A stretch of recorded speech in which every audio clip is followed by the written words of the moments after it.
네, 오늘 월가 현지에서는 어떤 이야기들이 나오는지 인터뷰를 통해서 알아보도록 하겠습니다. 네, 김희욱 소장 바로 인사드릴게요. 안녕하세요. 안녕하세요. 제가 와, 오늘 예. 진짜 열일. 아침부터 애플 실적에다가 뭐 그러니까요. 완전 난리 막 브루스를 쳤는데 난리 브루스 좀 약간 상스러운 표현인가요? 그만큼 바빴는데 근데 보통 애플이 다른 기술 기업들처럼 장 마감 후에 실적을 발표하는데 이 애플은 또 바로 마감 후에 안 하고 한 15분, 20분 지연되는 경우가 뜸을 있는데 들이다가. 이번에는 뭐가 그렇게 급했는지 마감하자마자 뭐 바로 5분 만에 그냥 3분? 아니요, 마감하고도 좀 되지 않았어요? 마감하고 한 5분 뒤에 이제 실적을 발표했죠. 그러니까 저희 여섯 방송 시에- 시작하고 나서니까 네. 6시에 마감되지 않습니까? 싸우세요, 싸우세요. 그러니까 이제 한 35분 있다가 네, 근데 발표가 이제 됐네. 저는 근데 애플이 머리가 좋은 게 이제 항상 이제 AMD 뭐 실적, 이베이 또 발표를 딱 한 다음에 계속 기다리면서 네. 애플에 대해서 좀 기대감을 가지면서 막 애널리스트들이 애플이 어쩌고 한마디로 이렇게 자리를 딱 깔아주게 만든 다음에 실적을 딱 해서 주목을 딱 받아요. 그렇죠. 이게 영리한 것 같기는 해요. 애플의 어떤 마케팅이나 네. 이런 걸 봤을 때 그 어떤 사람들의 심리를 다루는 기술이 뛰어나고 흔히 말하는 쪼는 맛을 이제 좀 줄 줄 아는 실적 내용 좀 얘기해 주세요, 두 분 다. 쪼는 일단 맛에 대해서만 얘기하고. 주당 순이익 기준으로 예. 턱걸이로 맞아요. 1센트 실적 호조를 기록했어요. 턱걸이. 예상치를 턱걸이로 넘어섰고 대신에 이제 지난번 팀쿡이 가이던스에 대해서 이제 얘기한 것처럼 이번에 애플의 그 중국 매출이 26% 전년 동기 대비 감소한 것은 역시 팩트였다. 근데 근데 뭐 이제 앞으로를 바라보는 거는 그리 전망이 좋은 건 아닌데 지금 또 계속 강세예요, 시간에서. 그렇죠. 근데 뭐 팀쿡이 지난번에 한번 뭐 매도 미리 맞는 게 낫다고 해가지고 한번 맞고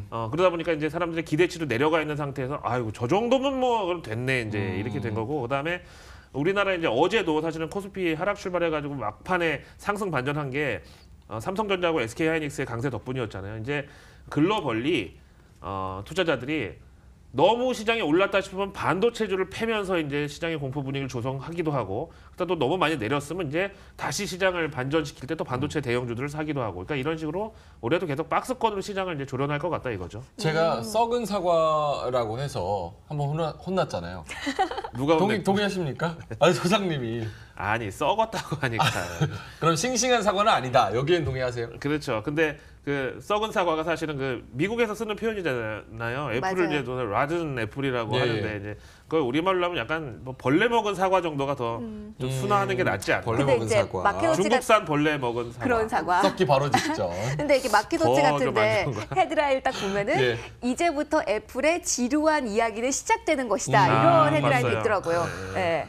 이제는 사실 표현이 아이폰 좋네요. 판매 대수도 나오지가 않아요. 그러니까 이제 최소한의 정보만 공개를 하겠다. 그러니까 이제 그만큼 기대했던 우리가 애플 효과라는 말도 이젠 사용하기 힘들어진 거죠. 그렇죠. 네. 인텔 효과가 90년대에 가장 그 유명한 표현이었다면 그다음에 2000년대 들어서는 애플 효과였는데 이제는 애플도 이제 조금 뭐 솔직히 뭐 이노베이션, 혁신 이런 거하고 조금 거리가 먼 이제 사람으로 치면 약간 이제 중년에 접어든 기업이 됐다. 너무 비싸요. 혁신 없이. 폴더블 폰 나오고 있는데 지금 그냥 똑같은 핸드폰 나오면서 냉장고 값을 받아먹으니까. 애플의 어떤 전략 중에 이제 하나가 그거인데요. 사실은 스타벅스 커피도 네. 한국하고 중국이 전 세계에서 제일 비싸요. 그만큼 어떤 로열티, 충성도에 대한 어떤 마케팅이 또 있는 거죠. 쓰는 사람이 그러니까 있어요, 명예관님. 스타벅스 그 로고. 예, 로고도 애플 그렇고 로고. 예, 있어요. 그러니까요. 저라고 딱히 말씀드리진 예. 않겠지만 있습니다. 자, 오늘 기업 실적에 대한 이야기부터 조금 더 예. 자세하게 이야기 나눠볼게요. 자, 첫 번째 인터뷰입니다. 코너스톤 캐피탈의 마이클 제라티입니다. 캐터필라, 엔비디아 등 미국 다국적 기업 가이던스 빨간불 중국 영향을 배제하지 못한다. 최근 미국 경제 지표도 악화되고 있는 점이 눈높이 우려가 예상된다. 오늘 투자 의견 변경 종목에 캐터필라하고 엔비디아 들어갔는데 둘 다 예. 하향 쪽이었어요. 목표 주가든지 투자 의견이든지. 근데 이번 이제 실적을 보니까 S&P 500 지수 구성 기업들의 매출 50%가 이제 해외에서 발생을 하는데 근데 이제 최근에 중국이 뭐 저렇다 보니까 당연히 이제 중국 매출도 줄고 글로벌리 경기 둔화 우려도 있다 보니까 이제는 눈높이를 너무 낮춰 잡았다가 이게 또 실적 호조가 나오면 이것도 약간 곤란하기도 하고 누가 봐도 실적이 전년 동기 대비 감소했는데 그러다 보니까 이제 눈높이를 또 내려야 되나 올려야 되나 이런 좀 헷갈리는 이제 국면에 왔다는 거죠. 그러면 다국적 기업 같은 경우는 이제는 조금 옛날에는 이제 매출 다변화가 돼 있고 뭐 여러 가지 긍정적인 측면이 많이 이제 부과가 됐는데 예. 이제는 다국적 기업 이렇게 대형 기업에 투자하기는 조금 어려운 시점은 맞는 것 같네요. 좀 그렇기도 하죠. 네. 다만 지금 생각보다 지금 이 매출이 실적이 그렇게 나쁘진 않은 건 사실 달러 약세로 인한 어떤 이제 환차익이라고 보는데 그것도 이제는 믿을 수가 없는 게 연준이 지금 금리 인상을 안 하고는 못 빼길 해가 바로 올해인데 거기에 따라서 달러 가치도 또 이제는 미국 기업들의 실적에 도움이 못 되는 국면에 가면 이제 그때 또 어떻게 되는지 지켜봐야 되겠고 그래서 이제 다국적 기업이라고 하는 흔히 말하는 어떤 네임 밸류가 있는 회사들 네. 페이스북, 아마존, 애플, 넷플릭스, 구글 망가지는 거 보세요. 그다음에 너무 앞에서 무서워요. 보셨지만 예. 엔비디아는 작년 초만 해도 1년 전만 해도 280달러였던 주가가 지금 130달러. 아, 말 그대로 반토막. 그렇죠. 그러니까 이런 거를 팽이라는 그룹핑이 생기기 전에 들어갔으면 모를까. 이제 다국적 이제 대형주들보다는 이제는 그날 우리한테 당장 주머니에 수익을 꽂아줄 수 있는 뭘까요, 그게? 바로 라이징 스타가 되겠습니다. 아우 어차피. 창피해. 아, 네. 두 번째 이야기 바로 이어서 해볼게요. 뭔가 저도 손발이 예. 오글거리는 느낌이 예, 예. 있어서 진행 잘한다. 전문적인 이야기 해보도록 하겠습니다. 자, IHS의 마르키트 타고치 하루비입니다. 아시아 투자자들 엔고에 발목 잡혔다. 중국발 글로벌 둔화는 현재 진행형이고 외국인들 반도체 외 아시아주는 회피하고 있다. 아까 반도체주 언급을 해주셨어요. 네, 사실 외국인들이 요즘 사는 건 다 반도체밖에 없고 참 지금 보면 외국인들 야누스적인 그런 어떤 얼굴인 게 작년 4분기만 해도 반도체주를 그렇게 괴롭히고 또 심지어 어떤 그 외국계 운용사 보고서에서는 반도체 메모리에 대해서 보고서 제목이 이따만하게 제목이 페인풀 메모리예요. 그러니까 약간 중의적으로 고통스러운 기억, 그다음에 페인풀한 메모리. 앞으로도 오르면 무조건 패라. 이렇게 얘기해놓고 자기들 그때 다 파는 거 요즘에 다시 사면서 반도체는 그냥 V자예요 지금. 뭐 우리나라 SK 하이닉스, 삼성전자 결국은 이제 이런 식으로 비중을 늘렸다 줄였다 하면서 이제 계속 박스권으로 이끌고 나가겠다는 거고. 개인들은 여기 한 번만 거꾸로 타면 두 번의 양방의 손실을 입을 수 있다는 게 이제 주의를 해야 되겠죠. 그래서 엔고는 사실 금값하고 같이 이제 연동되기도 하는데 요즘에 달러 가치가 워낙 낮으니까 이 아시겠지만 환율이라는 거는 그 자체의 내재 가치보다 한쪽에서 내려가면 그렇죠. 어쩔 수 없이 시소죠. 올라갈 수밖에 상대평가로. 없는 시소 게임이죠. 상대평가라고도 할 수 있고 그러다 보니까 아시아 투자자들은 엔고 나오는 날은 그냥 일본 주식도 죽었고 그냥 오늘 다 활동 안 하는 날인데 그나마 이제 엔고인 날도 외국인들이 반도체만 빼고는 아시아 주식시장은 회피하고 있는 게 중국의 둔화 때문에 다 어쨌든 스피드오버 이펙트, 그러니까 이 넘쳐 흘러가지고 확산 효과가 있을 수 있다는 불안감 때문이라는 거죠. 근데 엔고의 일본 종목들 다 죽는다고 해도 라이징스타 일본 종목들은 다 좋아요. 그러니까 이제 앞에서 말씀드린 대로 일본에서도 수출 비중 높고 전통 이 다국적 기업보다는 네. 우리가 그 라이징스타에서 보는 일본 종목들 사실 스몰 캡이지만 굉장히 민첩하면서도 좀 자체의 경쟁력이 있는 이런 회사들이 이제 좋다는 거죠. 그러니까 이게 해외 시장을 예전에 투자한다고 치면은 너도 알고 나도 아는 기업에 투자하면은 됐었어요, 사실은. 근데 이제 그렇지 않다는 거죠. 네, 이제 트렌드가 변화하는 것 근데 우리 같습니다. 근데 글로벌 레벨 라이징스타는 진짜 없던 길을 개척해 나가는데 큰 의미가 있는 것 같아요. 그렇죠. 네, 그렇죠. 아니 그렇잖아요. 누가 맞아요. 여기서 네 어쨌든 라이징스타 자. 종목들도 네 관심 있게 보시고요. 예. 자, 이제 원유 시장에 대한 이야기 좀 해보려고 예. 합니다. 저희가 이 이슈를 좀 일찍부터 좀 짚어드렸어야 되는 거 아닌가 싶은데요. 자, 한번 짚어볼까요? 예, 러시아 외교부 장관 세르게이 라브로프입니다. 미국 베네수엘라 제재 국제 금융 시스템을 저해한다. 마두로 합법 정부 전적으로 지지하고 역사상으로 봤을 때 내정 간섭은 복잡한 결과를 초래한다. 두 명의 대통령. 여기 지금 상황이 어떻게 일단 이분 설명해야 보면은 되죠? 예. 이름에는 세르게이가 세르게이. 들어갔지만 얼굴은 상남자의 어떤 느낌이고 러시아의 외교부 장관이면 이 사람이 어떻겠어요 진짜 막. 예. 푸틴 느낌이 약간 나지 않아요? 예. 예. 막 탱크 타고 다니고 뭐 출퇴근할 때 막 이럴 것 그러니까요. 같은 느낌인데 어쨌든 지금 베네수엘라에 지금 두 대통령이 있는데 사실은 이제 미국이 이번에 그 베네수엘라 그 PDVSA 그 국영 석유 업체에 대해서 지금 송금 제한, 그 다음에 자산 동결 이렇게 네. 제재를 발표했으니까 한마디로 야 베네수엘라에서 나오는 석유 사지 마 네. 이렇게 된 거잖아요. 사는 사람 다 같이 왕따야. 그렇죠.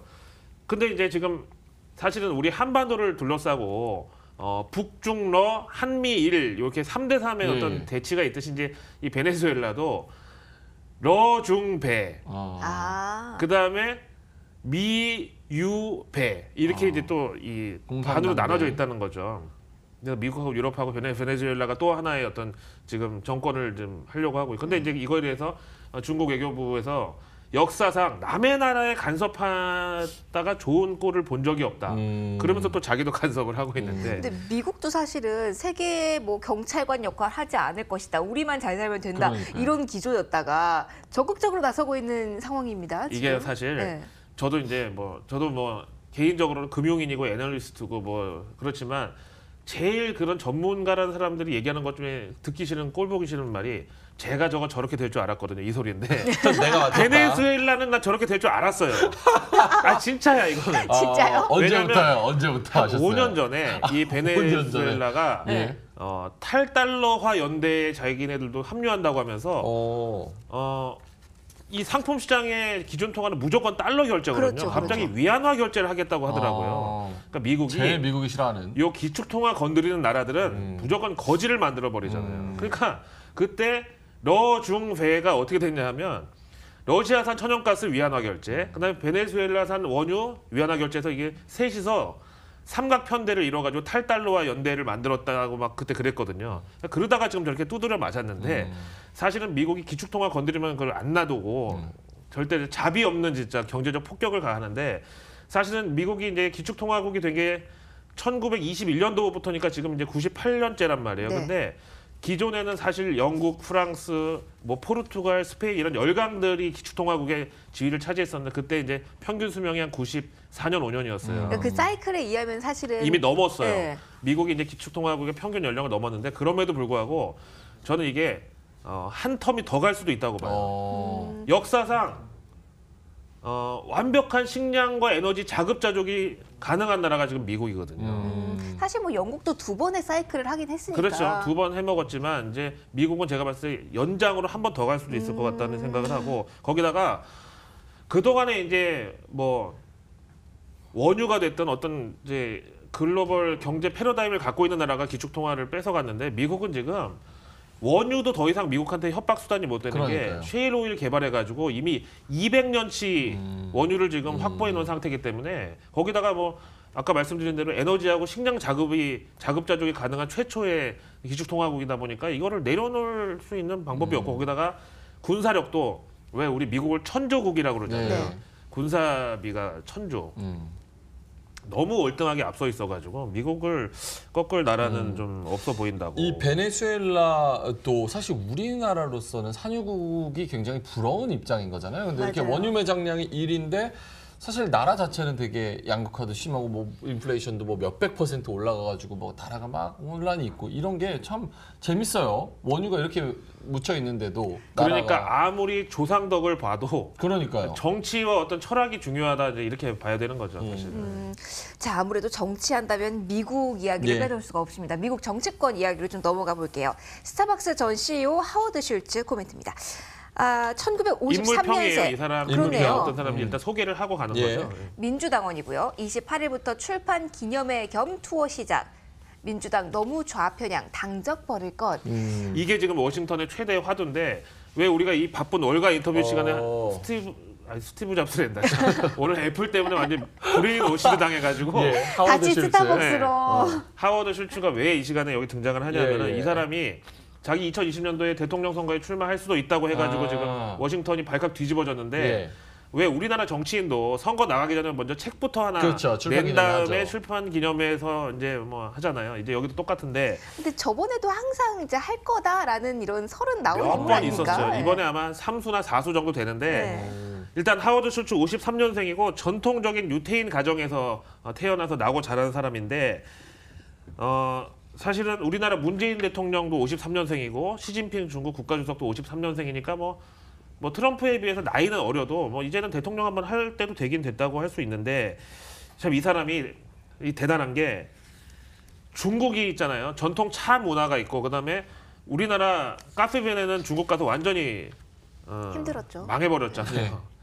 그 이마트도 중국 갖다 철수했고 이렇게 중국 그 화상들 중국인들의 어떤 이 유통과 장사에 있어서 끼어드는 건 못 참는데 유일하게 중국 가서 성공한 회사가 바로 이 스타벅스예요. 스타벅스. 그러니까 이제 엄청 로컬리제이션을 잘해가지고 중국의 이제 전통 뭐 이런 건축물 같은데 스타벅스 입점해가지고 그걸 사서 투자도 많이 하고 그다음에 아까 얘기한 대로 스타벅스 가격이 중국에서 좀 높은데 다른 커피 전문점은 중국에 잘 보이려고 환심 살려고 저가 전략을 했다면 여기는 중국 사람들이 어떤 체면을 중시하는 문화 프리미엄. 때문에 내가 스타벅스에서 커피 한 잔 했어. 그러니까 이런 거를 또 이제 잘 이용했다고 근데 봐야죠. 진짜 중국 스타벅스 커피 엄청 비싸요. 아시죠? 그런- 상해 스타벅스 진짜 비싸요. 진짜 비싼데 그래서 여기서 핫한 남녀의 만남의 장이 스타벅스가 된다라고 할 우리나라로 치면 정도로 이제 호텔 예. 커피숍 같은 위상까지 예. 올라가죠. 스타벅스에서 만난다고 하면 이 남자 좀 능력 있고 배운 남자네. 약간 이런 느낌. 예. 이분 어떻게 그 대선 나가서 어떻게 될 거라고 보세요? 거기에 대해서 그 MSNBC 아, 기자가 이거 얘기한 거 짧게- 짧게 볼게요. 네. 읽어볼게요. 그- 자, 예. 이 사람이 자기가 회고하기로는 마이클 블룸버그 뉴욕 시장에 당시 술 취해 출마를 말렸대요. 야, 괜히 남 좋은 일 시키지 마라. 해봐서 아는데. 그렇죠. 근데 이제 또 지금 이제 얘기가 나온 게 뭐냐면 민주당에서 이 사람이 무소속으로 출마한다고 해도 민주당 표를 깎아먹을 거기 때문에 그러면 트럼프에만 좋은 일이다 그러니까요. 이렇게 또 성토하고 있는데 트럼프가 오늘 이제 요 얘기를 듣고 또 한마디를 했어요. 뭐라고 했어요? 땡큐. 우리 트럼프 타워에 스타벅스가 1층에 입점해 있는데 네. 월세나 잘 내라. 진짜 자존심 굽는 말이네요. 그러니까 한마디로 너는 대통령 감이 아니다. 넌 내 빌딩 1층에 새 들어서 커피 장사하는데 커피 잘 팔아가지고 월세나 밀리지 마. 예. 끝. 내가 잘 봐줄게. 그렇죠. 아, 마지막으로 예. 이제 FMC 드디어 아, 이제 이거 짧게 시작되니까 볼까요? 이 예. 내용 짧게 보고 네. 끝을 내죠. 예.